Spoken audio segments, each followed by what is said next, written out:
Hello mga kalagalag, gusto ko lamang pong i-share sa inyo yung mga ginawa naming activities ng aking mga co-teachers. Ito, nag-ihaw-ihaw po kami, merong puset, merong bangos. At ang isa naman, si Ate Linlin ay i-slice ng fruits na aming panghimagas. Si Kuya Donji naman ay ito, ang kaniyang nakatuka sa kanya ay ang nyug, ang aming buko. So, gagawa siya dito ng buko juice char, balita masurup kami didisinisan sabaw.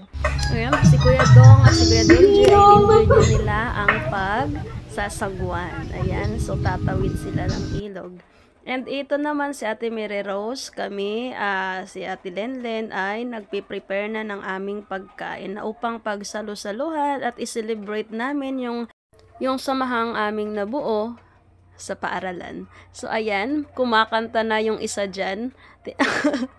And dito naman, si Sir Hadfree ay kanyang niluluto ang napakasarap na bibi. Bibi ang tawag namin. Si Kuya Dong naman ay iniihaw niya ang mga bangus. Habang ang bata naman na si Samuel ay ini-enjoy niya ang pagduduyan. Ayan, tumulong na rin si Ate Ginalyn kasi paborito niya po talaga yung ginataang bibi. Ayan, sige, sarapan natin para mas masarap yung pagkain natin ngayon. Sige, go lang ng go, okay lang ng okay, at tsak, kapag sama-samang nagluluto ay masarap ang resulta. At ayan, iginisa rin namin yung pako. Kasi yung pako na yan ay paborito talaga namin na hindi pwedeng mawala. Ayan, si Ate Ginalyn. Ayan o, yung bibi na ginisa namin kanina. Ito ang mga batang makukulit pero mababait. Ayan. So, ayan, malapit na po siyang maluto kasi inilagay na po dyan yung gata. Habang si Ate Ginalyn ay tinitiros.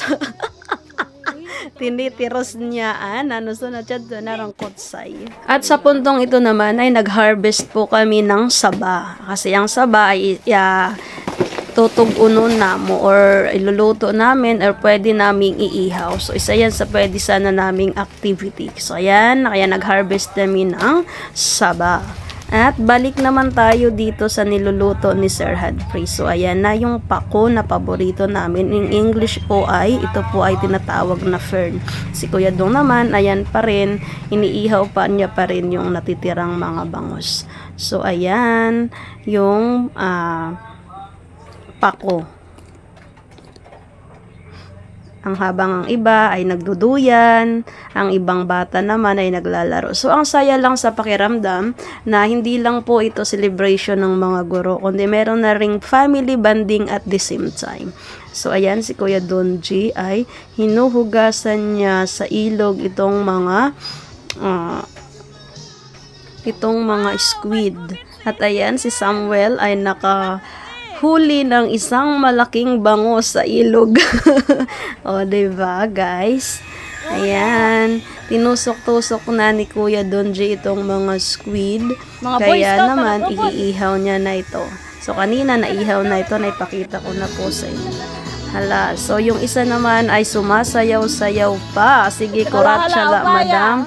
Sayawi la sayawi taradadan tan taradadadadadadadadan tan taradan taradan tan taradan taradadidadadadadadan taradan taradan taradan tan taradan dadadadadadadadadadan. O, ayan, libre siton and music ha, Ate Linlin, hindi mo matatawaran ang aking support.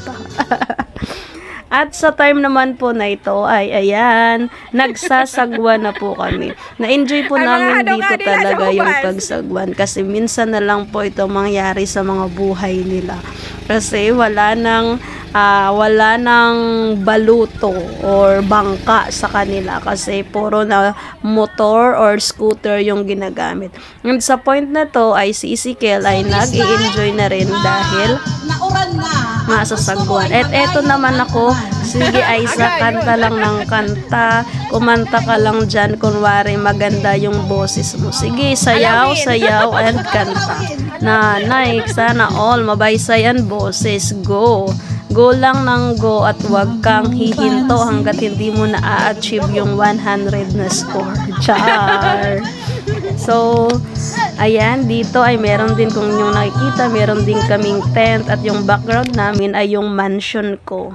And ayan, dito si Ate Mary Rose, binabantayan niya yung kaniyang mga chikiting kasi nag-i-enjoy sila dito sa tubig at andyan na rin si Unicorn. So ayan mga kalagalag, ang sarap sa pakiramdam. Do not forget to follow, like, and share this video.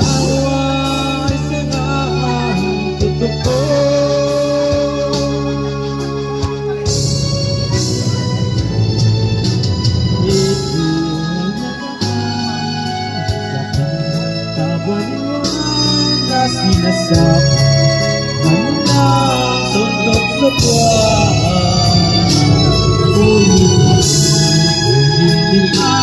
ng tulad ko, natutok na magbalikan sa likod na sa ulan.